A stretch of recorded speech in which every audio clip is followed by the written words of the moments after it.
안녕하십니까. 박훈탁TV입니다. 제3차 세계대전은 이미 진행 중입니다. 몇 주 안에 한국에서 정권 교체의 단초가 발생할 것 같습니다. 구독, 좋아요, 알림 설정, 자율구독료 부탁드립니다. 제3차 세계대전은 이미 진행 중입니다. 세계대전은 국제질서를 재편하는 세계 최대 강대국들의 전면전으로 정의되지만 핵무기 등장으로 오늘날 가장 큰 강대국인 러시아, 중국, 미국의 전면전은 승자가 없고 패자만 있는 핵 아마겟돈을 의미합니다. 아무도 원하지 않더라도 그런 일이 일어날 수 있지만 가장 일어날 법한 결과는 아닙니다. 제3차 세계대전은 이전 세계대전처럼 세계 최대 강대국들 간의 전면전이 될 가능성은 낮습니다. 갈등은 대리전, 경제전, 금융전, 사이버전, 생물학전, 부인할 수 없는 방해행위, 정보전 등 다양한 차원에서 벌어지고 있습니다. 그런 의미에서 제3차 세계대전은 이미 한창 진행 중이지만 그 대부분은 그 사실을 인식하지 못하고 있습니다. 러시아, 중국 및 그 동맹국들은 제2차 세계대전 이후 유지되어 온 미국 주도의 세계 질서를 재편하고자 노력하고 있습니다. 러시아와 중국은 미국의 지배에 반감을 품고 있지만 현 체제 내에서는 종속적인 입장을 취하고 있습니다. 유엔 안전보장이사회 상임이사국이며 IMF, 세계은행, WTO 등 주요 국제기구의 회원국이기도 합니다. 제2차 세계대전 당시 제2차 세계대전 당시의 독일과 일본 과는 달리 러시아와 중국은 현재의 세계 질서를 완전히 뒤집으려 하지는 않는 듯합니다. 그렇게 하면 핵 아마겟돈을 초래할 수 있기 때문입니다. 그들은 미국의 패권에서 벗어나 자신들이 더 큰 영향력을 행사할 수 있는 다극세계로 균형을 옮기려 합니다. 이러한 갈등이 직접적인 군사적 충돌로 치닫고 있습니다. 이는 과거 세계대전에서 그랬듯이 미래의 세계 질서를 결정짓기 위한 주요 강대국들의 치열한 경쟁입니다. 이것은 제3차 세계대전입니다. 지금 이 순간에도 일어나고 있고 급속도로 전개되고 있습니다. 사실 제3차 세계대전은 10년 이상 계속되고 있습니다. 제3차 세계대전은 공식적인 시작 날짜가 없지만 2013년과 2014년에 일어난 두 가지 중요한 사건은 세계 질서를 재편하기 위한 러시아, 중국, 미국 간의 세계적인 투쟁의 시작을 알렸습니다. 첫 번째는 2013년 3월 시진핑의 부상이었습니다. 중국이 더 이상 미국 주도 체제의 하위 구성으로 남는 것에 만족하지 않는다는 것이 빠르게 분명해졌습니다. 베이징은 자신의 힘에 걸맞는 역할을 추구했습니다. 최소한 미국과 대등한, 아니 어쩌면 세계 최강대국 미국과 동등한 역할을 추구했습니다. 두 번째는 2014년 2월 키예프에서 일어난 미국 지원 마이단 쿠데타로 우크라이나의 친러 정부가 폭력적으로 전복되고 친미 정부로 교체되는 결과를 낳았습니다.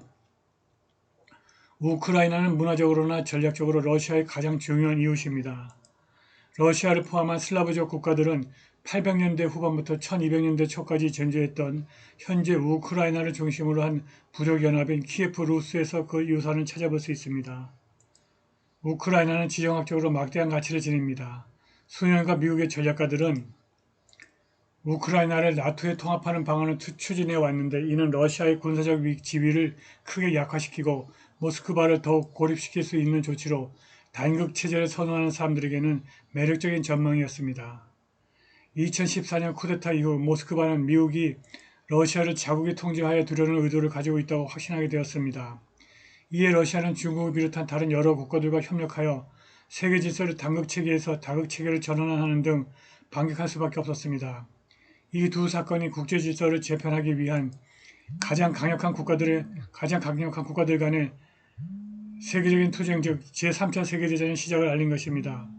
그 이후로 갈등은 더욱 심화되었고 곧 모든 것을 바꿀 수 있는 전환점에 도달할지도 모릅니다.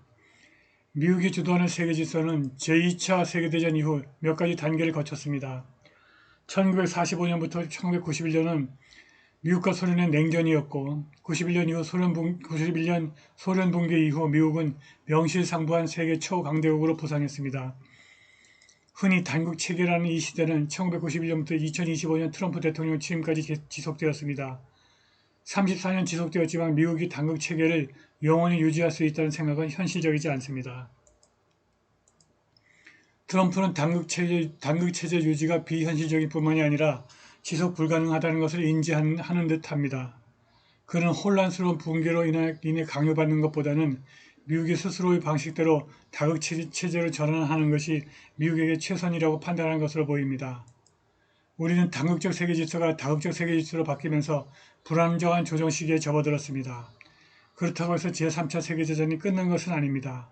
우리는 새로운 국면에 접어들었습니다. 아직 결정해야 할 것이 많은데 가장 중요한 것은 이 새로운 다극적 세계에서 미국, 러시아, 중국의 영향권의 경계를 결정하는 것입니다.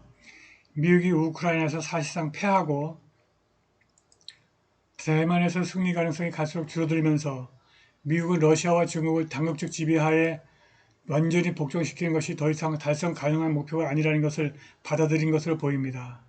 미국의 제3차 세계대전 목표가 바뀌었습니다.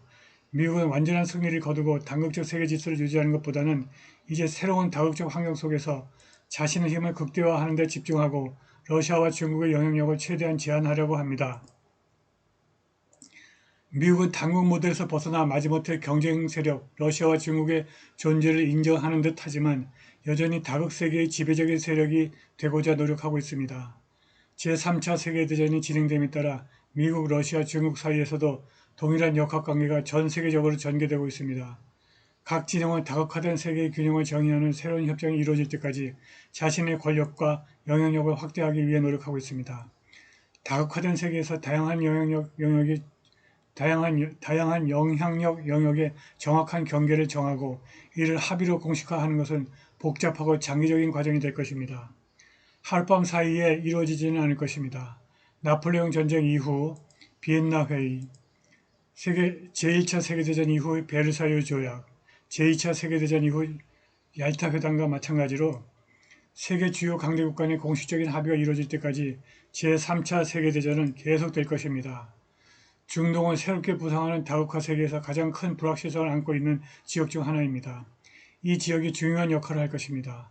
미국과 동맹국이 그곳에서 승리한다면 다각화된 세계에서 러시아와 중국의 영향력을 견제할 수 있게 될 것입니다.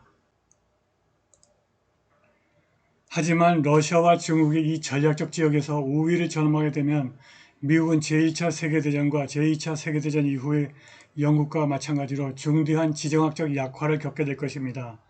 이 지역은 터키, 핵무장한 이스라엘, 이란 등 강력한 지역적 세력의 존재로 인해 더욱 복잡해지고 있으며 이들 모두는 각자의 이익을 추구하고 있습니다. 미국, 러시아, 중국은 중동에서 자신들의 경계를 정해야 할 뿐만이 아니라 이 지역 행위자들 역시 마찬가지입니다. 가까운 시일 내에 해결책이 나올 기미는 없습니다. 이 지역은 여전히 불안정하며 지역 갈등이 세계적인 대치로 확대될 가능성은 여전히 존재합니다.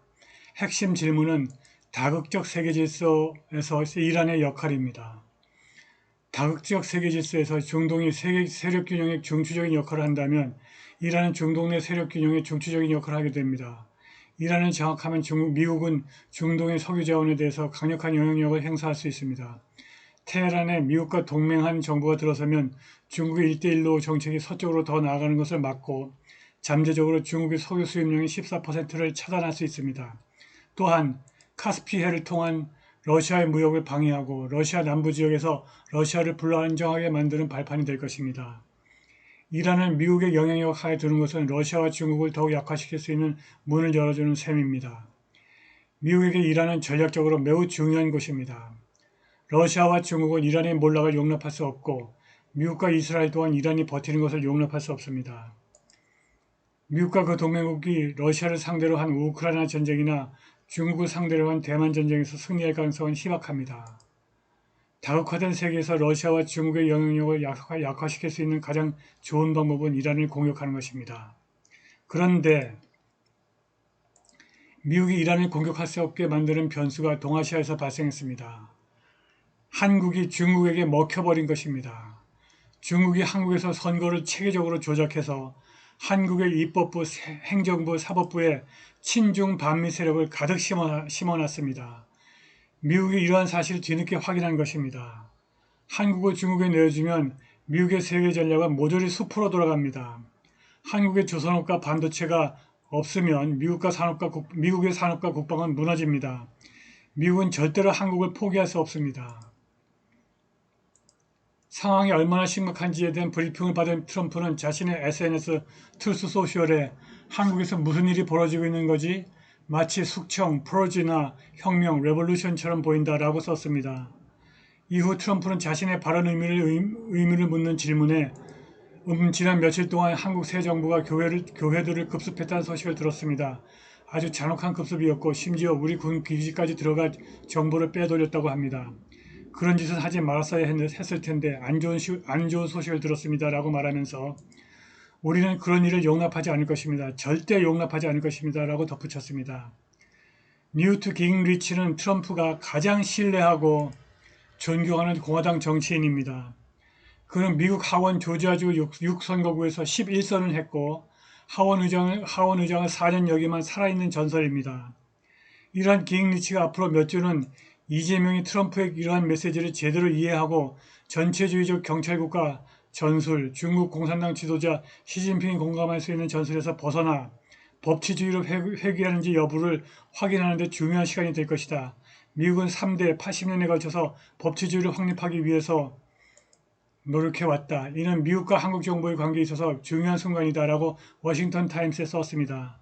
아마도 몇 주 안에 한국에서 정권 교체의 단초가 발생할 것 같습니다. 오늘 방송은 여기까지입니다. 감사합니다.